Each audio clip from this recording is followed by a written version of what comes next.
Გავბრუნდით პირდაპირ ეთერში გადაცემის მომდევნო სტუმართან ერთად ექიმი თემურ მიქელაძე იმყოფება ჩვენთან სტუდიაში. მოგესალმებით ბატონო თემურ. მოგესალმებით, დიდი მადლობა მოწვევისათვის. მადლობა მოგზანებისთვის და მოგესალმებით, გვიხარია რომ დღეს ჩვენთან ხართ. გილოცავთ დღესასწაულებს, გასულს და მომავალს. ბატონ თემურ, დღეს ჩვენ უნდა ვისაუბროთ გრიპის ვირუსის შესახებ და ვირუსების შესახებ ზოგადად. ზამთრის პერიოდში ვიმყოფებით და განსაკუთრებით აქტიურია ამ დროს ვირუსები. ხომ არ შეგიძლიათ გითხრათ პირველ რიგში სანამ ჩავუღრმავდებით ამ თემას, განსაკუთრებით რა ვირუსია ამ პერიოდში გავრცელებული? აი ბოლო პერიოდის. ამ პერიოდში როგორც წესი გავრცელებულია გრიპის ვირუსი, ანუ ეგრეთ წოდებული H3N2 ტიპის გრიპის ვირუსი.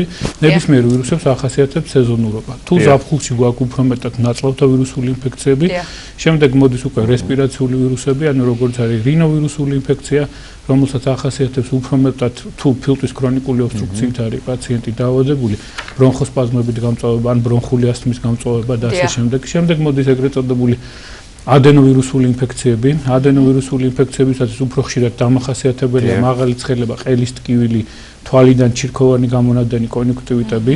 ეს არის დაახლოებით სექტემბრის ბოლო, ოქტომბრის 15 რიცხვამდე. შემდეგ მოდის ეგრეთ წოდებული კრუპის ვირუსები, ანუ პარაგრიპის ვირუსი, რომელიც დამახასიათებელია უფრო 5 წლამდე ასაკის ბავშვებისათვის და ღამე შემაწუხებელი ხველით, ჩახლეჩილი ხმით იღიძებს ბავშვი, ანუ კრუპის დამახასიათებელი სიმპტომია. შემდეგ უკვე იწყება რესპირაციული სინციტიალური ვირუსი, ანუ უფრო ადრეული ასაკის ბავშვებში ბრონხიოლიტით მიმდინარეობს, დაახლოებით დეკემბრამდე გრძელდება, შეიძლება გაზაფხულამდე გრძელდებოდეს და ნებისმიერი გასული წლის მე-40 კვირიდან მომდევნო კვირის 20 კვირამდე, მომდევნო წლის უკაცრავად 20 კვირამდე იწყებს უკვე გავრცელებას გრიპის ვირუსი, ანუ ეგრეთ წოდებული H3N2, ანუ სეზონური გრიპი. თუმცა გრიპის ვირუსს გააჩნია თავისი ანტიგენური სტრუქტურის სწრაფი ცვალებადობა, ანუ რას ნიშნავს ეს? გრიპის ვირუსს შეუძლია გაუცვალოს თავის ანტიგენური სტრუქტურა ცხოველის გრიპის ტიპის ვირუსს ან ფრინველის გრიპის ტიპის ვირუსს და შესაბამისად აქედან იყო წარმოქმნილი ეს ხორის გრიპი, ქათმის გრიპი და ასე შემდეგ, ხო? ხორის გრიპი არის დაუშვათ H1N1, ქათმის გრიპი არის H5N1, ანუ ისე რა ხამახსენეთ იქნება აქვე ვთქვათ მათ შესახებ ამ წელს რა ხდება ამ ვირუსების ამ წელს ისე როგორც ჩარშან არის უფრო მეტად H3N2, ანუ სეზონური გრიპი. ანუ რას ნიშნავს სეზონური გრიპი? სეზონური გრიპით უნდა დაავადდეს მოსახლეობის დაახლოებით 15-დან 35%-მდე. ეს არის ნორმა და ყოველ წელს ესე იყო. ეს არის H3N2. განსაკუთრებული მაღალი პათოგენობით ხასიათდება ეს ცხოველის ტიპის ვირუსები, როგორც არის H1N1, რომელიც ჩვენ მქონდა 3 წლის წინ და H5N1 ფრინველის გრიპი 2005-დან 2006 წლამდე იყო მსოფლიოში, საქართველოში იყო ერთეული შემთხვევები. ის ხასიათდება უფრო ძიმე მიმდინარეობით, უფრო ხშირად აი ჩინეთის და სამხრეთის ნახევარსფეროში ხდებოდა.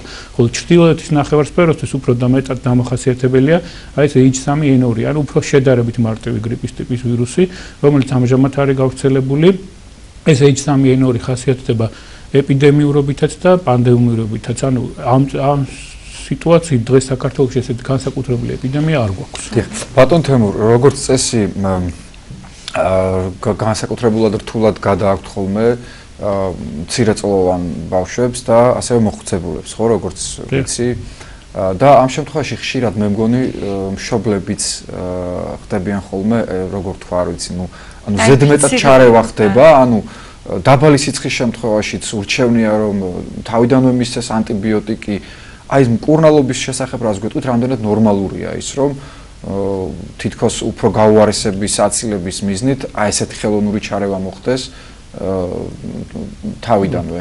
კი ბატონო, მოგახსენებთ, გრიპის ვირუსის დროს ძირითადი სიმპტომი არის მაღალი ცხელება, ყელის ტკივილი, ხველა, შეიძლება თან ახლდეს ნაწლავთა გახშირებული მოქმედება, ღებინება და ასე შემდეგ. ამ შემთხვევაში დიარეა, ანუ იგივე აუცილებელია გრიპის ვირუსის დროს მხოლოდ სიმპტომური მკურნალობა. არათუ ანტიბიოტიკები, არამედ სიცხის დამწვევის საშუალებებით არ არის სასურველი ვიხმაროთ 38 ნახევრამდე. თუ ბავშვი გძნობს თავს კარგად, არც 38 ნახევარზე და არც 39-ზე არ არის ანუ სიცხის დამწვევის საშუალებების მიღება. რამე თუ როგორც მოგეხსენებათ, მაღალი ტემპერატურა ეს არის ორგანიზმის დამცველობითი რეაქცია ნებისმიერი ვირუსული პათოგენის თუ ბაქტერიული პათოგენის მოსაცილებლად. ხა რაც შეეხება ანტიბიოტიკებს, ანტიბიოტიკები მკვაცრად, ეხლა ბოლო წელს აი წელს იყო მსოფლიო ჯანდაცვის ორგანიზაციამ გამოაცხადა ეგრეთ წოდებული ანტიბიოტიკების კვირაული. რათა საინფორმაციო კამპანია ჩატარდა იმისათვის რომ ანტიბიოტიკები სწორად და მიზანმიმართულად იყოს დანიშნული. რამე თუ უკვე პრაქტიკულად ახალ ანტიბიოტიკას ვეღარ იღებენ მსოფლიოში და ჩვენ შეიძლება აღმოჩნდეთ პოსტანტიბიოტიკურ სივრცეში, ანუ ისეთ სივრცეში, ანუ რომელიც იყო აქამდე, ანუ ანტიბიოტიკებამდე. ანუ პრაქტიკულად ვეღარ ყველა მიკრობმა განიცადა ანტიბიოტიკებისადმი რეზისტენტობა. ამიტომ გრიპის ვირუსის დროს თუ არა გვაქვს ბაქტერიული გართულება, ანუ დაუშვათ 2 წლამდე ასაკის ბავშვებში ორმხრივი ყურების ანთება, ანუ ოტიტი, პნევმონია თუ არ დაერთო ბაქტერიული პნევმონია, ამ შემთხვევაში მხოლოდ ამ დროს უნდა გამოვიყენოთ ანტიბაქტერიული თერაპია. თუ არის ვირუსული პნევმონია, საკმაოდ ძნელი სადიფერენციაციო და გრიპს როგორც ხშირად ახასიათებს ვირუსული პნევმონიით გართულება. ამ შემთხვევაში სტაციონარის პირობებში არ არის აუცილებელი ანტიბიოტიკოთერაპიის ჩატარება, ხოლო შეიძლება გამოვიყენოთ ანტივირუსული საშუალებები, როგორც არის მაგალითად ტამიფლუ, ან სხვადასხვა რელენზა და ასე შემდეგ, ხო? ეს ხარ შეეხება რითი უნდა უკურნალოთ. იმისაც რომ თავიდან იქნეს აცილებული გრიპის ვირუსის ერთადერთი სამკურნალო საშუალება ეს არის პროფილაქტიკური ვაქცინაცია, ანუ გრიპის საწინააღმდეგო ვაქცინა. გრიპის საწინააღმდეგო ვაქცინა პირველ რიგში საქართველოში უკეთდება რისკ ჯგუფის მქონე პაციენტებს. ეს არის ადრეული ასაკის ბავშვები, ორსულები, განსაკუთრებით მეორე, მესამე ტრიმესტრში მყოფი ორსულები, ხანდაზმულები 65 წელს გადაცილებული პაციენტები, კომპაქტურად ჩასახლებული პირები, ეს არის იძულებით გადაადგილებული თუ მზრუნველობა მოკლებული ბავშვები და ასე შემდეგ. აი ძირითადად პირველად პრევენციულ ღონისძიებებს ჩვენ ვახორციელებთ ამ ჯგუფში. ეს ნებაყოფლობითია ხო ბატონ თემურ, ანუ სახელმწიფოს თავაზობს ამ შემთხვევაში, მაგრამ უნდა გაიკეთებს, უნდა არა, იმიტომ რომ აქაც არის ხოლმე დამეთანხმებით არაერთგვაროვანი შეფასებები ამ აცრებთან დაკავშირებით. კი ბატონო, სახელმწიფო შემოაქვს წელს მაგალითად 10000-მდე დოზა გაკეთდა ვაქცინა. ეს არის კომერციული ვაქცინა. სახელმწიფოს გეგმიურ კალენდარში, ზოგიერთ ევროპულ სახელმწიფოს ამერიკას მაგალითად გრიპის ვაქცინა გეგმიურ კალენდარში უზის.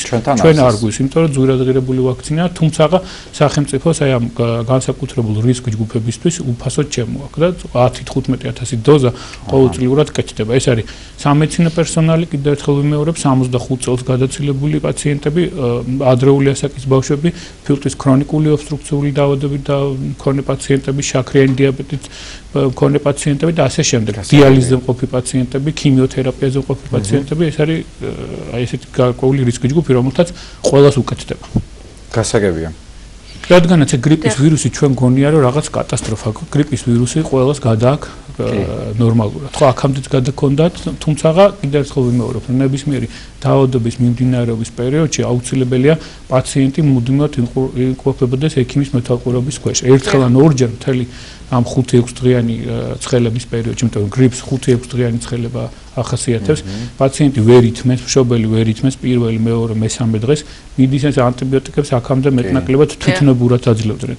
რაც ახლა შემოვიდა რეცეპტურა მეტნაკლებად ვეღარ ხერხდება და ამით ჩვენ შეგვიძლია კიდევ ერთხელ დავიცვათ ეს ჩვენი მოსახლეობა არარაციონალური ანტიბიოტიკოთერაპიისგან.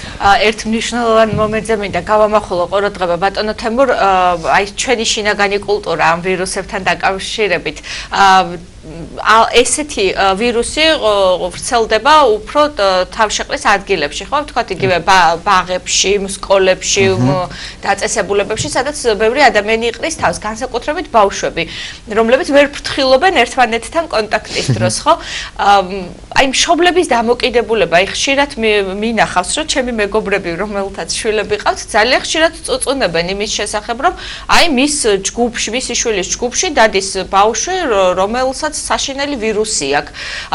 როგორია ჩვენი დამოკიდებულება და იქ ვურჩიოთ მშობლებს, რომ თავიანთი შვილებისთვისაც რომ უკეთესია, რომ ვირუსის პერიოდში სახლში დარჩნენ და ასევე სხვების შვილებიც დაინდონ.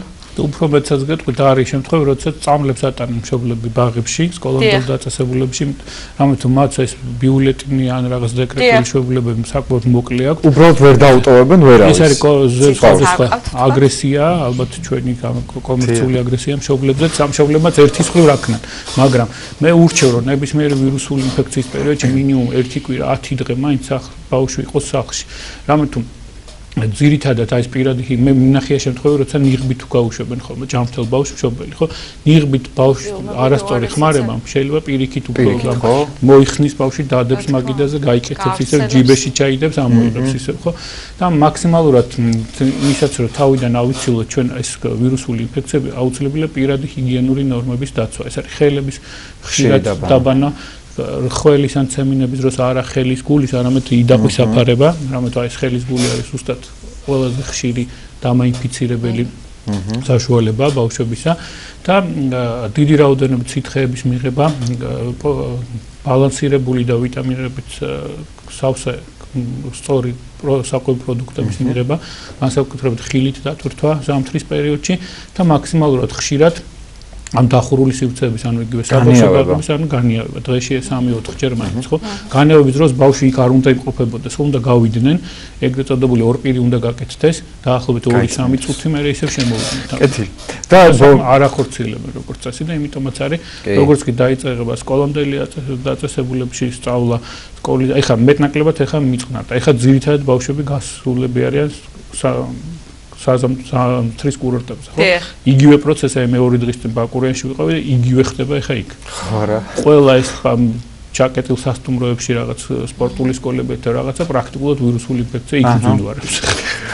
და ბოლო შეკითხვა ბატონ თემურ იწურება ჩვენთვის განკუთვნილი დრო თუ თქვათ გადაიტანა პაციენტმა დაავადება და ისევ რამდენიმე დღეში ხდება ავად. აი აქ რასთან გვაქვს საქმე? არასწორად მოხდა მკურნალობა, სუსტი ამისი ორგანიზმი თუ აი როგორ უნდა შევაფასოთ ეს? კი ბატონო, ჩვენ იმიტომ რომ მე მთელი ზამთარი თითქმის გაცილებული ვიყავი და კი ბატონო, ანუ უნდა შევაფასოთ ეს იყო თუ არა სხვა ვირუსი, იმიტომ რომ გრიპის დროს არის როგორც მოგახსენეთ სხვა ვირუსები შეიძლება პრევალირებას. ეს არის რესპირაციული სხვა პათოგენები. შეიძლება გადაიტანა დაუშვათ რინოვირუსული ინფექცია, იყო ცხვირის სურდო, გაჭედვა, ყელისტკივილი, 1-2 დღიანი ცხელება. იგივე ახასიათებს რინოვირუსს. და დაახლოებით 1 კვირის შემდეგ დაერთო უკვე გრიპი. 3 დღის მერე ეს უკვე სხვა ვირუსია. ამ შემთხვევაში არის რეინფექცია. ან მოხდება იგივე ინფექციით, ან უკვე კოინფექცია, ან სხვა ინფექციის თანდართვა. ან აუცილებელია ჩვენ თავიდან ავიცილო სხვა ბაქტერიული ინფექცია ხო არ გართულდა ეს პროცესი. აი დაუშვათ გრიპის ვირუსი ხო არ გართულდა ფილტობის ანთებით, პნევმონიით, ყურის ანთებით, ანუ ოტიტით, სინუსიტით, ანუ გაიმორის წიაღების, ფრონტალური წიაღების, ეთმოიდალური წიაღების ანთებით და ასე შემდეგ. ეს უნდა პროფილად იქნება საქმე. დიფერენცირება აუცილებელია. ძალიან დიდი მადლობა, ჯანმრთელობას გისურვებთ. და გაგემშვიდობებით. გონდათ თქვენს პაციენტებს გილოცავთ კიდევ ერთხელ. მადლობა ასევე. მომავალ დღესასწაულებს. ნახვამდის დაგემშვიდობებით. დაგემშვიდობებით ბატონო თემურ, შევახსენებ ტელემაყურებელს ექიმი თემურ მიქელაძე გრიპის ვირუსის შესახებ გვესაუბრებოდა.